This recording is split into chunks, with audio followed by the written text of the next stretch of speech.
jovens, bom dia. Estamos aqui mais uma vez para mais uma aula nesse formato. Infelizmente não próximos, mas também não distantes. Quem nos aproxima é o Senhor. E mais uma vez estamos aqui para aprender mais da Palavra de Deus através das lições da Escola Bíblica Dominical. E vamos buscar compreender. E vamos continuar seguindo assim, firmes, fortes, até o momento em que o Senhor nos possibilitar estar juntos novamente. Vamos orar para iniciar. Essa será a lição de número 9, Conselhos sobre o procedimento no viver. Vamos orar para iniciar. Santo Deus e amado Pai, estamos, Senhor, mais uma vez na Tua presença, Pai. Pai, Tu sabes que gostaríamos de estar juntos, Pai. Mas, Deus amado, estamos unidos em Ti, Pai Santo. E por isso queremos clamar, Deus amado, neste momento, venha através do Teu Espírito Santo abrir nossa mente, Senhor, para entender o que aqui foi proposto, Deus amado. Que possamos, Senhor, compreender, que possamos, mais do que isso, Deus amado, possamos praticar, Senhor, Deus amado, os ensinamentos de sabedoria que recebemos, vindos da Tua Palavra. Abra o nosso coração, Deus amado, renova em nós também a fé, renova em nós a alegria de Te servir, Pai Santo, e nos fortalece, renova também as nossas esperanças, Pai. É o que clamamos, Senhor, por fé, Pai. Agradecemos. Amém. Bem, irmãos, como falei, esse é o texto da lição, essa é a lição de número 9. O título é Conselhos sobre o procedimento no viver. O textuário diz: assim também ficar a alma sem conhecimento não é bom, e o que se apressa com os seus pés peca. Amém? A lição ela é dividida, o texto bíblico dela é Provérbios 16 a 22. Como a gente já bem viu, quem tem lido, percebe que Provérbios às vezes parece algo meio esparso, tem conselhos sobre tantas coisas em um único capítulo. Aqui no comentário, ele divide 4 pontos principais, que são os planos do homem, o amigo, que fala sobre amizade, a língua, que fala sobre o proceder no falar, e o caminho da criança. É o que ele tenta buscar através dos textos bíblicos em Provérbios de 16 a 22. E como ponto principal que a gente tem que iniciar é saber a importância dos conselhos como uma dádiva de sabedoria. Salomão ele fala que devemos nos atentar para os conselhos que ele dá.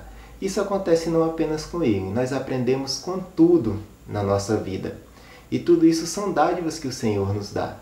Dádivas de pessoas que podem nos instruir em alguma coisa, por terem mais experiência, por terem uma maior vivência.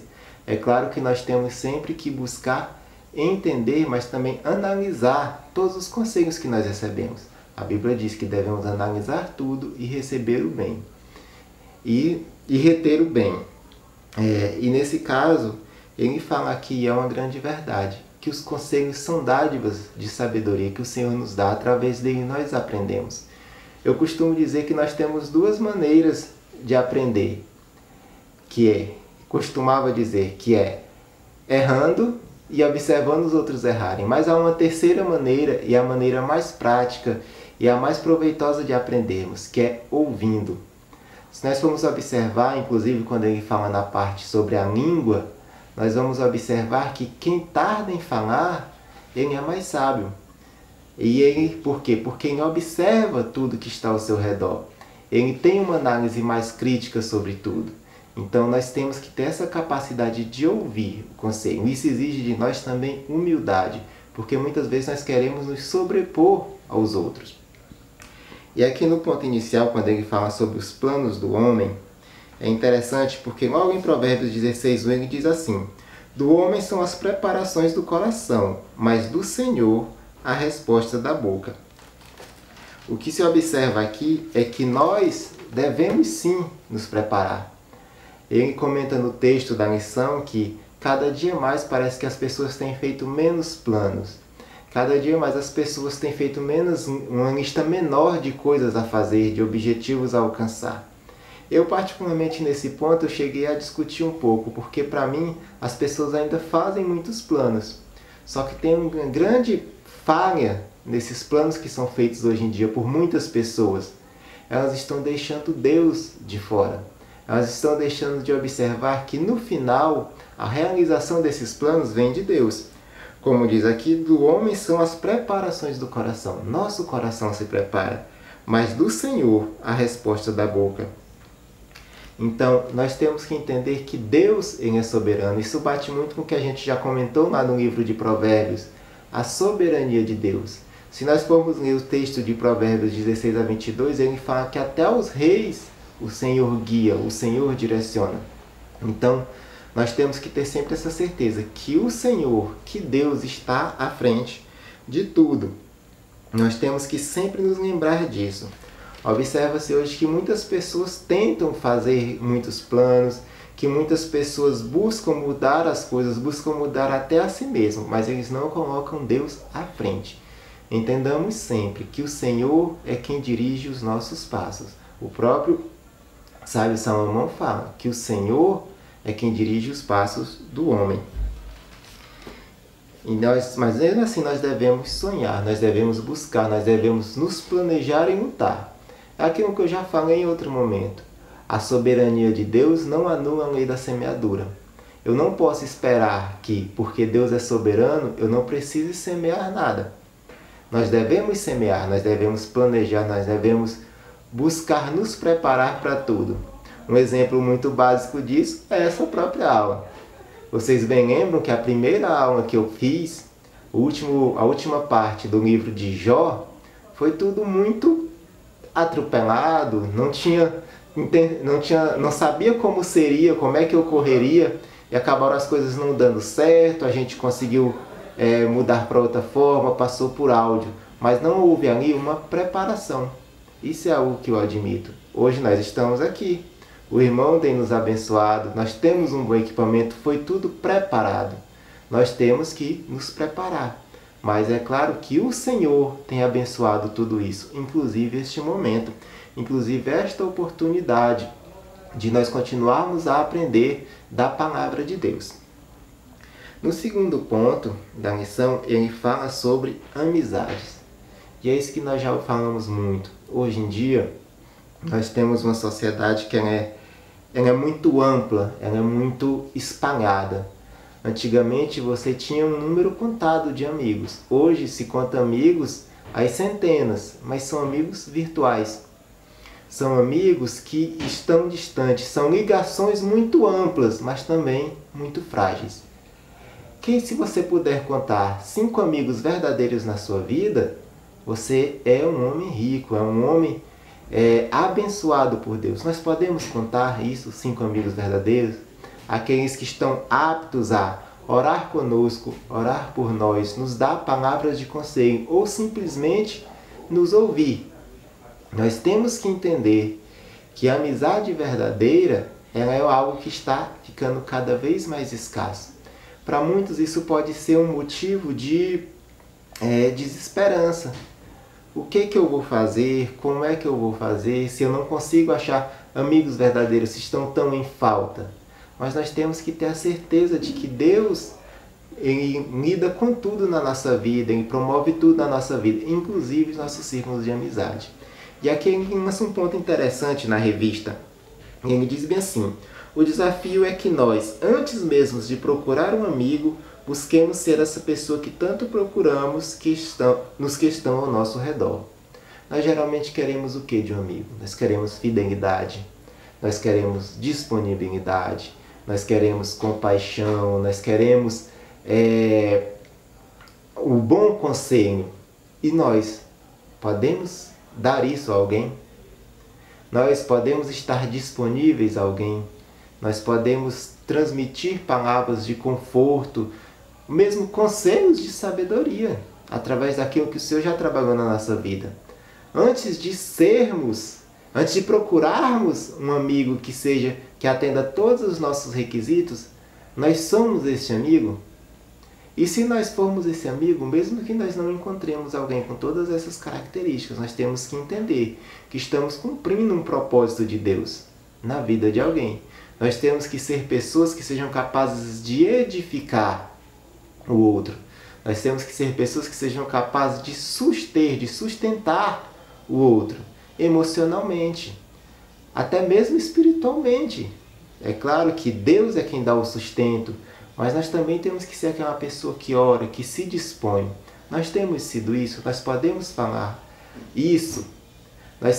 Nós somos capazes de ser o refúgio para alguém, refúgio vindo da parte de Deus. Nós temos que analisar sobre isso. A Bíblia diz que em todo tempo ama o amigo e na angústia nasce o irmão. Então, em todos os momentos nós temos que estar disponíveis.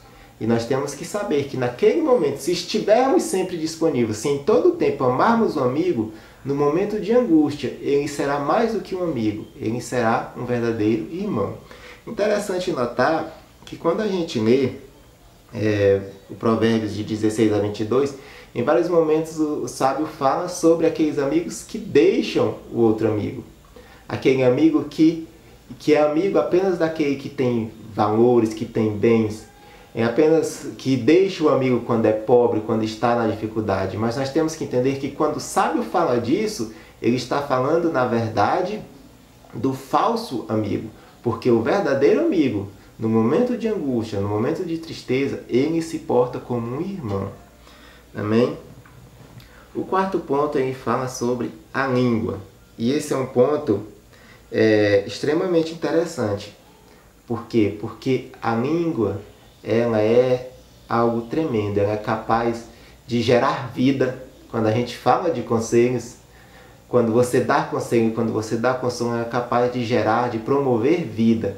Mas ela também é capaz de promover morte, de promover tristeza.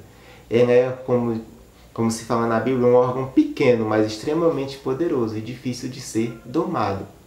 Então nós temos que nos ater muito àquilo que nós falamos. Nós temos que pensar bem antes de falar e também em como nós falamos. Eu costumo dizer que não é só você falar, mas também é como você fala. Uma palavra de amor dita na entonação errada pode parecer um insulto. Uma palavra de conserto, uma palavra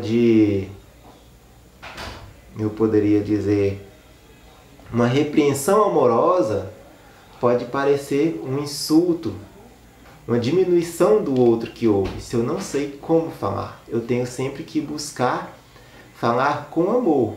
Eu gosto de dizer que eu tenho que ser brando, mas firme.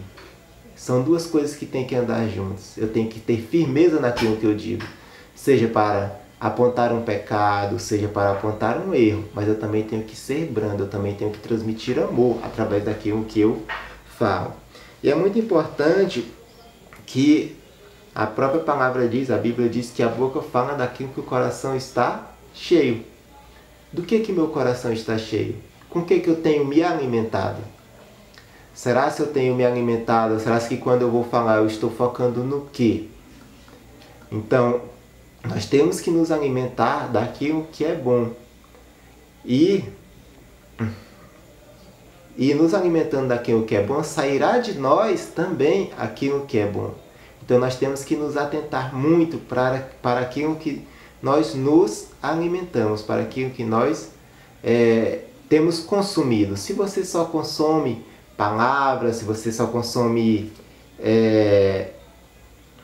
posturas meio de ira, se você fica remoendo o que foi mal feito contra você, o que o outro fez mal feito, se você, por exemplo, ao dar o conselho, está focando no erro da pessoa e não no desejo de fazer com que ela se conserte, você provavelmente falhará em dar um bom conselho. Então nós temos que entender do que nós nos alimentamos, para então nós conseguirmos dar bons frutos, nós conseguirmos dar bons resultados ao falarmos. Se nós não fizermos isso, nós poderemos ser uma arma e não uma cura. Amém? Por último, o ponto principal que ele cita aqui é sobre o caminho da criança. E esse é um ponto interessante porque ele trata aqui justamente sobre a questão da responsabilidade sobre a educação das crianças, a formação das nossas crianças, que serão a igreja do futuro. Mais do que isso, serão as famílias do futuro, serão a sociedade do futuro. Nós temos que entender que nós somos passageiros aqui e que nós temos responsabilidade sobre isso tudo, inclusive sobre a formação dos pequenos. É claro que aqui é necessário fazer ressaltar a importância da autoridade. A autoridade pertence aos pais. Então tem certas correções, certas formas de falar que cabe aos pais. Mas nós somos responsáveis pelo exemplo, pelo cuidado e também até mesmo pela admoestação, pela repreensão amorosa aos pequenos. Feito da maneira correta, nós podemos auxiliar. Por quê? Porque a criança ela está a todo tempo absorvendo tudo aquilo que está ao redor dela. Então ela tem que saber aquilo que é aprovado socialmente, ela tem que saber aquilo que é desaprovado socialmente. Nós jamais devemos invadir a seara dos pais, o que é responsabilidade deles. Mas nós temos sim uma certa área de atuação na igreja, de como tratar com as crianças. E eu gosto muito de lembrar que Provérbios 22, no versículo 6, diz assim: instrui o menino no caminho em que deve andar, e até quando envelhecer, não se desviará dele.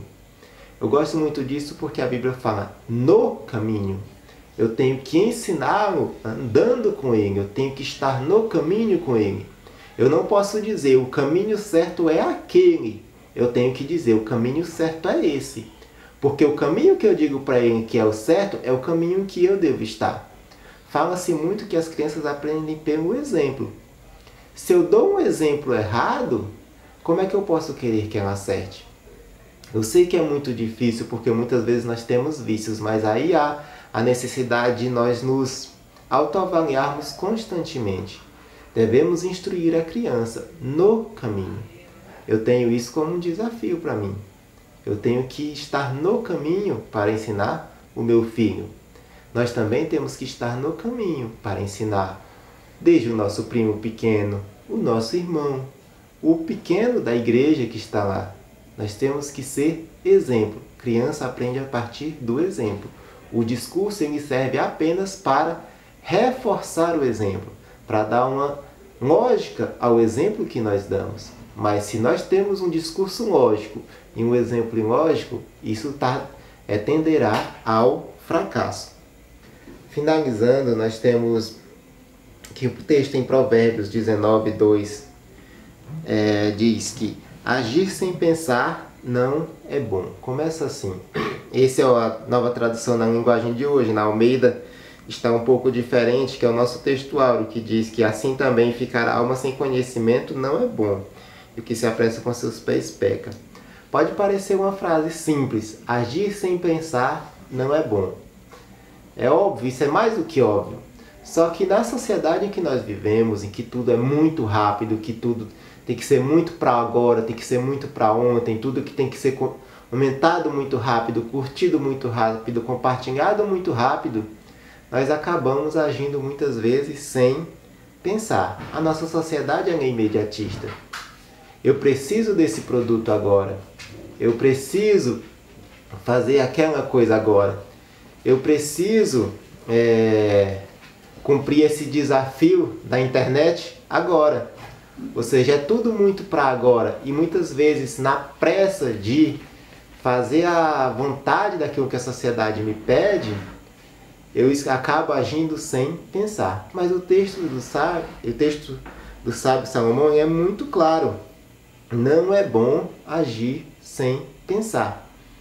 Nós temos que entender isso. Isso necessita de um esforço da nossa parte. Nós precisamos sempre parar. Sempre parar para pensar, para analisar o que está à nossa volta, para analisar quais vão ser as consequências da nossa ação, para analisar o que nós queremos obter e o que nós vamos obter se agirmos daquela forma. A parte final do texto diz: quem se apressa erra o caminho. Ou seja, se eu vou apressadamente, eu erro. Só que eu gostaria de comentar uma questão que eu acho interessante, que nem sempre quem se apressa erra o caminho. Às vezes quem se apressa pode até acertar o caminho, mas ele não tira proveito disso. Por quê? Porque quem se apressa, ele pode errar o caminho, porque queria uma consequência A e veio uma consequência B, e depois ela diz, eu não sei por que aconteceu assim, aconteceu porque ela não analisou. Mas pode ser que você obtenha aquilo que você quer, mas não tira proveito porque você não aprendeu. Você não obteve sabedoria a partir daquilo. Provérbios 16:16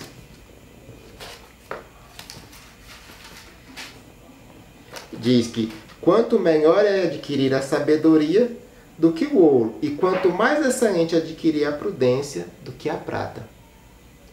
Ou seja, muitas vezes você pode, agindo de forma rápida, sem pensar, sem analisar os seus atos, você pode até conseguir algo bom. Você pode até conseguir o ouro, você pode até conseguir a prata.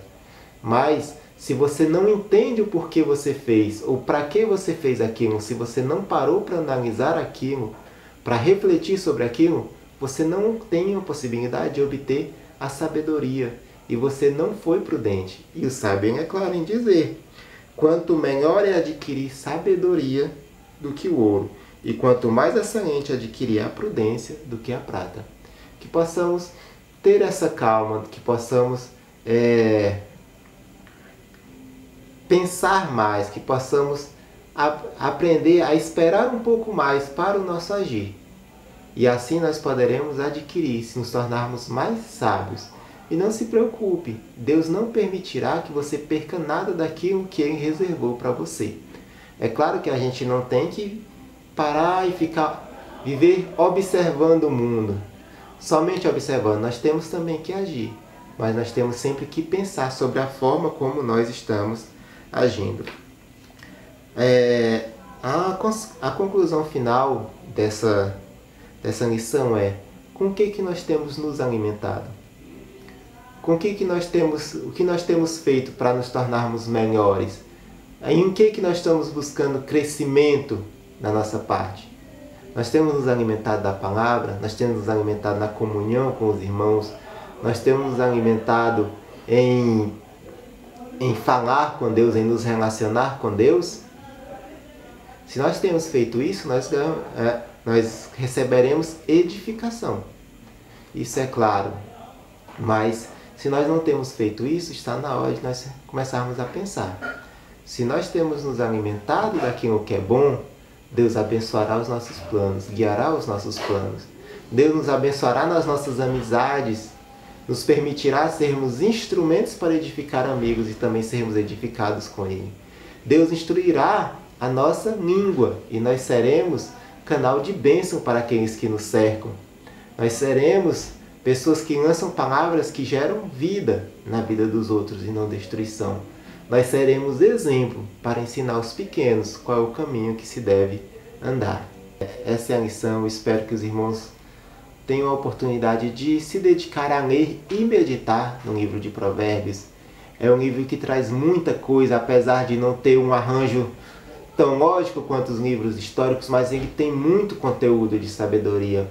Nós temos que ler e meditar. Não são apenas palavras de efeito, não são apenas palavras bonitas, são coisas que realmente trazem edificação para a nossa vida. Então, dediquem-se a ler o livro de Provérbios, a ler todos os livros que nós estudaremos aqui de literatura sapiencial, que é o tema da nossa revista.